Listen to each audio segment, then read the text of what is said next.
Fala, galera! Eu sou o professor Mena, sou delegado de Polícia Civil do Rio de Janeiro e professor de Direito em vários cursos preparatórios para concurso público. O nosso tema de hoje é Não Cabe Recurso. E nós vamos abordar dentro das normas processuais penais. Sabemos que a ideia não é esgotar o assunto, nós temos aí processo civil, nós temos processo de trabalho, temos normas tributárias, então não é esse aspecto. Nós vamos tratar aqui de dois tópicos dentro do processo penal que não cabe recurso, beleza? Então a gente começa lá com a Constituição Federal, que fala aos litigantes em processo judicial ou administrativo e aos acusados em geral serão assegurados a ampla defesa e o contraditório com os meios e os recursos a ela inerentes. É aí que nós vamos por aí, Porque a Constituição assegura os recursos no processo judicial e no processo administrativo. Beleza. E aí nós vamos começar. O primeiro que nós vamos ver que não cabe recurso está na Lei 9.099, que tem, vamos lá, a Lei 9.099 tem o processo civil, as infrações, as ações de natureza civil, e temos o juizado especial criminal, que é a parte criminal da lei que nos interessa, daí eu botei lá o GCRIM. Então, vamos nos ater à parte criminal. E lá no artigo 72, ele fala, na audiência preliminar, naquela fase pré-processual, ainda não se tem denúncia nem se tem queixa, presente o Ministério Público, o autor do fato, a vítima, se possível, o responsável civil, acompanhar dois dos seus advogados. Você vai pensar assim, pô, cara, mas peraí, se a vítima é vítima, para que ela precisa de advogado? E aí a gente vai chegar, é o ponto importante. Então, os dois têm que estar acompanhados dos seus advogados. Ok. Esclarecendo lá o juiz sobre a possibilidade de fazer lá um acordo, uma composição dos danos, impondo ao autor do fato uma pena não privativa de liberdade.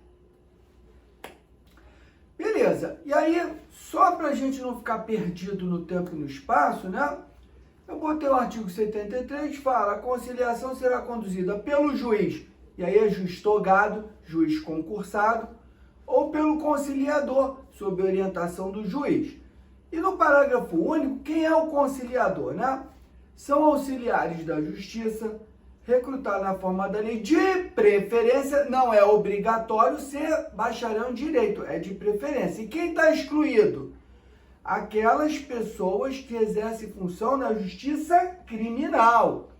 Então, olha só, você que vai fazer prova envolvendo juizado especial, Lei 9.099, cuidado com o examinador, ele é maligno, ele está em casa agora pensando, como é que eu vou derrubar o meu candidato?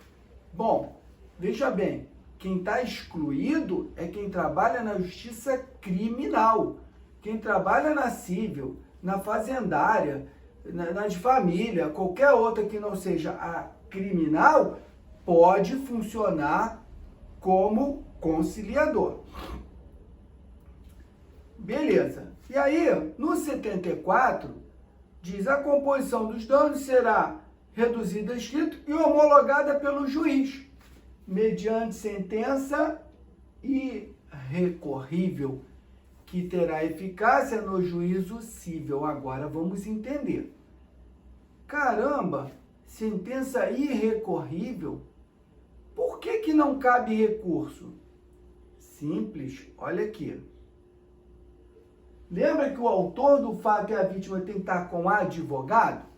Então, no momento em que é proposta a conciliação, o acordo para reparação dos danos civis, e aí a vítima se vê ressarcida do seu prejuízo, ela tem que estar, a vítima, acompanhada também do advogado. Porque nesse momento em que é proposta a conciliação, na audiência preliminar, o advogado da vítima vai instruir a ela quais são os benefícios e os malefícios do acordo, porque o acordo homologado incide na renúncia ao direito de queixa ou de representação na ação condicionada e na ação privada o direito de queixa. Então, o advogado tem que estar com a vítima também. Daí a lógica da vítima estar com o advogado. Por quê? Porque quando for homologado, não cabe recurso. E por que não cabe recurso? Pensa bem. Vamos lá. O juiz vai falar para o autor do fato: o senhor está acompanhado do seu advogado. Perfeitamente, excelência. Sim. O senhor foi orientado pelo advogado? Fui. O senhor concorda com o acordo? Concordo. Tá tudo bem? Alguma dúvida? Não, excelência. Beleza. A senhora, o senhor vítima, está com o seu advogado? Sim, excelência. Estou sim. Foi orientado das consequências, dos benefícios ou não desse acordo? Sim, excelência. Perfeitamente. Tem alguma dúvida? Não. Perfeito, está tudo certo. Entendi perfeitamente. Então vou homologar.